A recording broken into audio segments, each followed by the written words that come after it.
तो ये है creatine, the world's most research supplement. सोचो, एक छोटा सा स्कूप जो कि सिर्फ कुछ रुपए का हो, तुम्हारी स्ट्रेंथ और ब्रेन फंक्शनिंग को इंप्रूव कर दे। लेकिन इसके बारे में बहुत ज़्यादा मिथ्स हैं। कुछ लोग कहते हैं कि इससे हेयर लॉस और किडनी फेलियर हो सकता है, और मोस्टली पेरेंट्स अपने बच्चों को क्रिटीन इसलिए यूज़ नहीं करने देते क्योंकि उन्हें लगता है ये एक स्टीरॉइड है। इस वीडियो में मैं तुम्हें बताऊंगा कि क्रिटीन वाकई में क्या करता है और क्या इसकी हाइप वाकई जस्टिफाइड है या नहीं।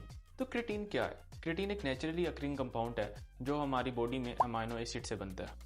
क्रिटीन हमें नेचुरली मीट और फिश जैसे प्रोटीन रिच फूड से भी मिलता है। क्रिटीन का मेन रोल मसल्स और ब्रेन के अंदर एक मॉलिक्यूल एटीपी को दोबारा बनाना होता है। एटीपी बेसिकली एक एनर्जी है जो हमारी बॉडी इंटेंस और शॉर्ट एक्टिविटी के लिए यूज़ करती है। इसी वजह से क्रिटीन सप्लीमेंटेशन बहुत कॉमन है एथलीट्स, जिम गोर्स और उन लोगों के लिए जो अपनी परफॉर्मेंस और रिकवरी को इम्प्रूव करना चाहते हैं।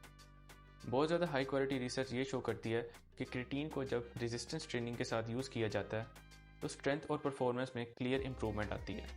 मैकेनिज्म सिंपल है।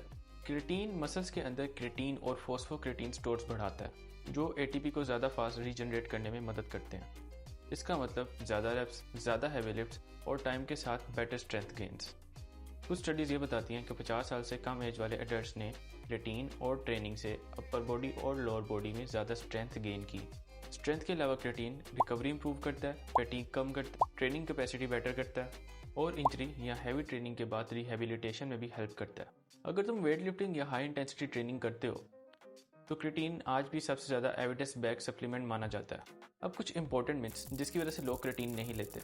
सबसे पहला मिथ, क्रिटीन से ब्लोटिंग हो जाती है।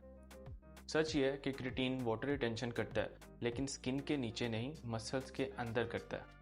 इसको इंट्रासेलुलर वाटर रिटेंशन कहते हैं, जो एक्चुअली मसल्स को फुलर दिखाता है और परफॉर्मेंस इंप्रूव करता है। इसी वजह से इनिशियल डेज में बॉडी वेट 0.5 to 1 kg बढ़ सकता है, लेकिन ये फैट नहीं होता। सेकंड मिथ यह है कि क्रिटीन किडनी फेलियर कर देता है, लेकिन सच ये है कि साइंटिफिक रिसर्च के मुताबिक क्रिटीन से किडनीज पर कोई इफेक्ट नहीं आता।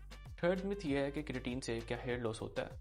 साइंस के मुताबिक क्रिटीन डायरेक्टली हेयर फॉल नहीं करता। ये कंफ्यूजन एक पुरानी रिसर्च से आई थी जिसमें क्रिटीन यूज करने वाले एथलीट्स में DHT थोड़ी सी इंक्रीज हुई थी। DHT एक हेयर लॉस हार्मोन है, लेकिन उस स्टडी में एक्चुअल हेयर लॉस मेजर नहीं किया गया और उसके बाद मल्टीपल स्टडीज ने हेयर लॉस का डायरेक्ट लिंक प्रूव नहीं किया।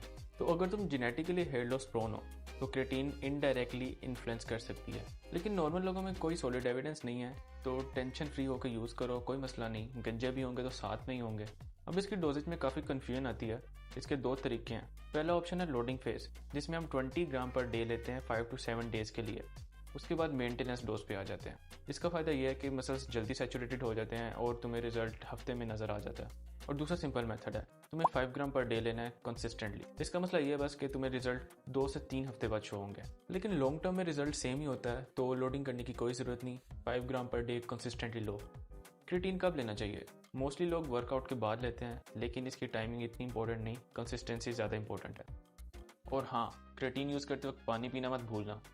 क्रिटीन सिर्फ मसल्स तक लिमिटेड नहीं है, इसका कुछ हिस्सा ब्रेन में भी स्टोर होता है। रिसेंट रिसर्च सजेस्ट करती है कि क्रिटीन ब्रेन की एनर्जी मेटाबॉलिज्म को सपोर्ट करता है, जो कोग्निटिव फंक्शन के लिए इंपॉर्टेंट होता है।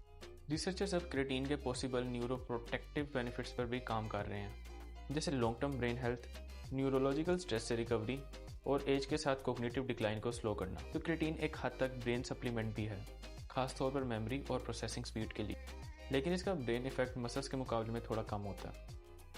रिसर्च के मुताबिक मोस्ट हेल्दी एडल्ट्स के लिए क्रिटीन, खासतौर पर क्रिटीन मोनोहाइड्रेट, बिल्कुल सेफ है, तो टेंशन फ्री होकर यूज़ करो। लेकिन अगर किसी को कोई मेडिकल कंडीशन है तो डॉक्टर से कंसल्ट करना ज़रूरी है। तो क्या क्रिटीन वर्थ इट है? अगर तुम हार्ड ट्रेन करते हो, स्ट्रेंथ चाहते हो और थोड़ी सी मेंटल शार्पनेस भी, तो क्रिटीन एक स्मार्ट और वेल रिसर्च चॉइस है। लेकिन याद रखो, ये मैजिक नहीं है। ये तब बेस्ट काम करता है जब प्रॉपर ट्रेनिंग, डाइट और रिकवरी के साथ यूज़ हो। मेरी रिकमेंडेशन यही है कि क्रिटीन मोनोहाइड्रेट लो, डेली 5 ग्राम यूज़ करो और हाइड्रेटेड रहो। और हमेशा अगर कोई मेडिकल कंडीशन हो तो पहले डॉक्टर से बात करो। तो अगर वीडियो पसंद आई है तो लाइक करो, सब्सक्राइब करो और अपने उन दोस्तों के साथ शेयर करो जिन्हें वीडियो देखने की ज़रूरत है। और अगर कोई क्वेश्चन हो तो कमेंट करो या फिर मेरे इंस्टाग्राम @ज़हाक़ पर DM भी कर सकते हो। तो मिलते हैं नेक्स्ट वीडियो में, तब तक अपना ख्याल रखो। Okay bye.